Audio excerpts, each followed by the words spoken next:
మీరు 15,000 నుండి 20,000 బడ్జెట్ లో మంచి ట్యాబ్ తీసుకుందాం అనుకుంటే ఈ వీడియో మీకోసమే. ఈ వీడియోలో నేను హై స్పెసిఫికేషన్స్ ఉన్న ట్యాబ్స్ గురించి చెప్తాను, ఇంకా హై క్వాలిటీ డిస్ప్లే స్పీకర్స్ గురించి కూడా చెప్తాను. అలాగే ఈ వీడియోలోనే నాకు నచ్చిన ట్యాబ్ ఏదో లాస్ట్ లో కూడా చెప్తాను.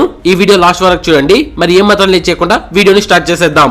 నమస్కారం ఫ్రెండ్స్, నా పేరు పవన్, మీరు చూస్తున్నారు mister tech Pavan. Number 1 Redmi pad 2. ఈ ప్యాడ్ చూడడానికి మనకి చాలా స్టైలిష్ గా కనిపిస్తూ ఉంటుంది. ఈ ట్యాబ్ లో మనకి బ్యాక్ సైడ్ లో ఒక కెమెరా ఉంటుంది. కెమెరా పక్కనే చిన్న ఫ్లాష్ లైట్ కూడా ఉంటుంది. ఇందులో మనకి మెయిన్ కెమెరా వచ్చి 8 మెగా పిక్సెల్ ఉంటుంది. సెల్ఫీ కెమెరా వచ్చి 5 మెగా పిక్సెల్ ఉంటుంది. ఫ్రంట్ కెమెరాని బ్యాక్ కెమెరాని యూజ్ చేసుకుని మనం 1080p 30 ఫ్రేమ్స్ పెట్టి వీడియో రికార్డ్ చేసుకోవచ్చు. ఇంకా ఇందులోనే మనకి లౌడ్ స్పీకర్స్ తో పాటు విత్ స్టెరియో స్పీకర్స్ ప్రొవైడ్ చేస్తున్నారు. ఇంకా 4 డబుల్ బేస్ స్పీకర్స్ ని ప్రొవైడ్ చేస్తున్నారు. ఇందులో మనకి 3.5mm జాక్ అనేది కూడా ప్రొవైడ్ చేస్తున్నారు. ఈ ట్యాబ్ ఇంటర్నల్ మెమరీ వచ్చి 128GB తో పాటు 4GB ర్యామ్ ప్రొవైడ్ చేస్తున్నారు. 2,000 నుంచి 3,000 రూపాయలు ఎక్కువైనా పర్వాలేదు అనుకుంటే ఇందులోనే మనకి 256GB తో పాటు 8GB ర్యామ్ ప్రొవైడ్ చేస్తున్నారు. ఇంకా మీకు ఇందులో వచ్చే ఇంటర్నల్ స్టోరేజ్ సరిపోదు అనుకుంటే ఎక్స్టర్నల్ గా మనం SSD కార్డు వేసుకోవడానికి ఆప్షన్ ఉంటుంది. ఇందులో ఈ ట్యాబ్ డిస్ప్లే సైజ్ వచ్చి 11 ఇంచెస్ ఉంటుంది. ప్రొటెక్షన్ అయితే కార్నింగ్ గొరిల్లా గ్లాస్ 3 తో ప్రొవైడ్ చేస్తున్నారు. ఇంకా ఈ ట్యాబ్ బాడీ మొత్తం మనకి అల్యూమినియం ఫిల్మ్ తో ప్రొవైడ్ చేస్తున్నారు. ఓవరాల్ గా దీని బాడీ వెయిట్ వచ్చి 510 గ్రామ్స్ ఉంటుంది. ఇంకా ఈ ట్యాబ్ మనకి ఏ కలర్స్ దొరుకుతాయి అంటే grey colour, silver colour, lavender, purple colour దొరుకుతూ ఉంటుంది. Number 2 Samsung Galaxy tab A9. ఈ ట్యాబ్ చూడడానికి మనకి చాలా సింపుల్ గా కనిపిస్తూ ఉంటుంది. ఇందులో మనకి మెయిన్ కెమెరా వచ్చి 8 మెగా పిక్సెల్ ఉంటుంది. ఫ్రంట్ కెమెరా కేవలం 2 మెగా పిక్సెల్ మాత్రమే ఉంటుంది. ఫ్రంట్ కెమెరా బ్యాక్ కెమెరాని యూజ్ చేసుకుని మనం 1080p 30 ఫ్రేమ్స్ పెట్టి వీడియో రికార్డ్ చేసుకోవచ్చు. ఇందులో మనకి ఇంటర్నల్ మెమరీ వచ్చి 64GB తో పాటు 4GB ర్యామ్ ప్రొవైడ్ చేస్తున్నారు. ఇంకా ఇందులోనే మనకి 128GB తో పాటు 4GB ర్యామ్ కూడా ప్రొవైడ్ చేస్తున్నారు. ఒకవేళ మీకు ఇంటర్నల్ స్టోరేజ్ సరిపోదు అనుకుంటే ఇందులోనే మనము ఎక్స్టర్నల్ గా SSD కార్డు వేసుకోవడానికి ఆప్షన్ ఉంటుంది.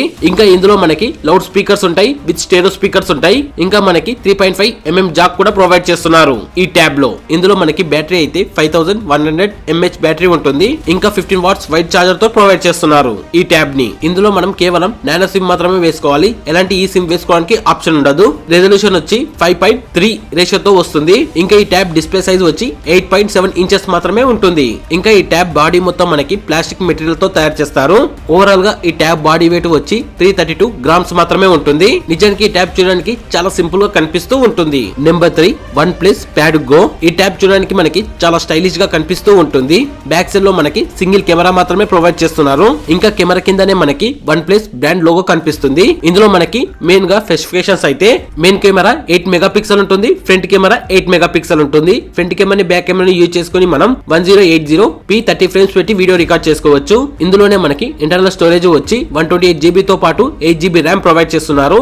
ఇంకా 256GB తో పాటు 8GB ర్యామ్ ప్రొవైడ్ చేస్తున్నారు. ఒకవేళ మీరు ఇంటర్నల్ స్టోరేజ్ సరిపోదు అనుకుంటే ఎక్స్టర్నల్ గా మనం SSD కార్డు వేసుకోవడానికి ఆప్షన్ ఉంటుంది. ఇందులో మనకి లౌడ్ స్పీకర్స్ తో పాటు స్టెరియో స్పీకర్స్ కూడా ప్రొవైడ్ చేస్తున్నారు. అది కూడా 4 బేస్ స్పీకర్స్. ఇంకా ఇందులో మనకి 3.5mm జాక్ కూడా ప్రొవైడ్ చేస్తున్నారు. ఈ ట్యాబ్ లో మనకి బ్యాటరీ అయితే 8000 mAh బ్యాటరీ ఉంటుంది. ఇందులో మనకి డిస్ప్లే వచ్చి 11.32 ఇంచెస్ మాత్రమే ఉంటుంది. రెజల్యూషన్ అయితే 20:9 రేషియోతో వస్తుంది. ఈ OnePlus లో మనకి ఒకే కలర్ దొరుకుతుంది, అది కేవలం ఆలివ్ గ్రీన్ మాత్రమే ఉంటుంది. Number 4 Lenovo Tab M11. ఈ ట్యాబ్ చూడడానికి మనకి చాలా స్టైలిష్ గా కనిపిస్తూ ఉంటుంది.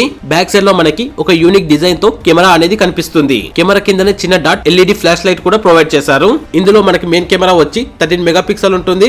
ఇంకా ఫ్రంట్ కెమెరా 8 మెగా పిక్సెల్ ఉంటుంది. ఫ్రంట్ కెమెరాని బ్యాక్ కెమెరాని యూజ్ చేసుకుని మనం 1080 30 ఫ్రేమ్స్ పెట్టి వీడియో రికార్డ్ చేసుకోవచ్చు. అది కూడా చాలా క్లియర్ గా. ఇందులో మనకి ఇంటర్నల్ స్టోరేజ్ వచ్చి బేసిక్ మోడల్ 64GB తో పాటు 4GB ర్యామ్ ప్రొవైడ్ చేస్తున్నారు. ఇంకా ఇందులోనే మనకి 128GB తో పాటు 8GB ర్యామ్ కూడా ప్రొవైడ్ చేస్తున్నారు. ఒకవేళ మీకు ఇంటర్నల్ స్టోరేజ్ సరిపోదు అనుకుంటే ఎక్స్టర్నల్ గా మనం SSD కార్డు వేసుకోవడానికి ఆప్షన్ ఉంటుంది. ఇందులో మనకి స్పీకర్స్ వచ్చి లౌడ్ స్పీకర్స్ ఉంటాయి, విత్ స్టెరియో స్పీకర్స్. అది కూడా 4 బేస్ స్పీకర్స్. ఇంకా 3.5mm జాక్ కూడా ప్రొవైడ్ చేస్తున్నారు ఈ ట్యాబ్ లో. ఇందులో మనకి బ్యాటరీ వచ్చి 7040 mAh బ్యాటరీ ఉంటుంది. ఇంకా 15 వాట్ చార్జర్ తో ప్రొవైడ్ చేస్తున్నారు. ఈ ట్యాబ్ డిస్ప్లే సైజ్ వచ్చి 11 ఇంచెస్ ఉంటుంది. ఇంకా రెజల్యూషన్ వచ్చి 16:10 రేషియోతో వస్తుంది. ఈ ట్యాబ్ బాడీ మొత్తం మనకి అల్యూమినియం ఫ్రేమ్ తో ప్రొవైడ్ చేస్తున్నారు. ఓవరాల్ గా దీని బాడీ వెయిట్ వచ్చి 465 గ్రామ్స్ ఉంటుంది. ఇందులో మనం కేవలం నానో సిమ్ మాత్రమే వేసుకోవాలి, ఎలాంటి ఈ సిమ్ వేసుకోవడానికి ఆప్షన్ ఉండదు. ఇందులో మనకి బ్లాక్ కలర్, గ్రే కలర్ మాత్రమే దొరుకుతాయి. ఈ Lenovo Tab M11 లో మనకి ఏ కలర్స్ ఉంటాయి అంటే గ్రే కలర్, బ్లాక్ కలర్ మాత్రమే ప్రొవైడ్ చేస్తున్నారు. ఈ 4 ట్యాబ్స్ లో నాకు పర్సనల్ గా నచ్చిన ట్యాబ్ ఏదైనా ఉంది అంటే అది కేవలం Lenovo Tab M11 మాత్రమే. ఎందుకోసము అంటే ఈ బడ్జెట్ లో మనకి ఇలాంటి స్పెసిఫికేషన్స్ ఉన్న ట్యాబ్స్ అనేవి చాలా రేర్ గా దొరుకుతూ ఉంటాయి. ఒకవేళ ఈ వీడియో కానీ మీకు నచ్చితే ఒక లైక్ చేయండి. ఇంకా మీకు ఏదైనా మొబైల్ కంపారిజన్ వీడియో కావాలి అన్నా, ఎలక్ట్రిక్ గ్యాజెట్స్ గురించి తెలుసుకోవాలి అన్నా ఎస్ అని కామెంట్ చేయండి. మరి ఏమాత్రం లేట్ చేయకుండా నెక్స్ట్ వీడియోలో కలుసుకుందాం. ఈ వీడియోకి సబ్స్క్రైబ్ చేసుకుని సపోర్ట్ చేయండి ఫ్రెండ్స్.